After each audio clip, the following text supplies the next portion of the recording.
ভাই এই অবস্থা হওয়ার কারণ কি হয়েছিল এখন ভাই দেশের সার্বিক যেই পরিস্থিতি আমরা বিগত দিনে যা দেখলাম আর কি, এখন রাজনৈতিক ব্যাপার, মানুষের ক্ষোভ থাকে। এখন বর্তমানে আমরা জানি যে আমাদের দেশের প্রধানমন্ত্রী পদত্যাগ করে আর কি ইস্তফা দিয়ে আর কি এই দেশে নাই।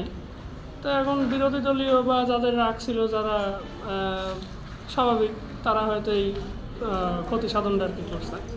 আমরা সাধারণ জনতা আমরা আর কি দেখতে আসলাম এই। আচ্ছা,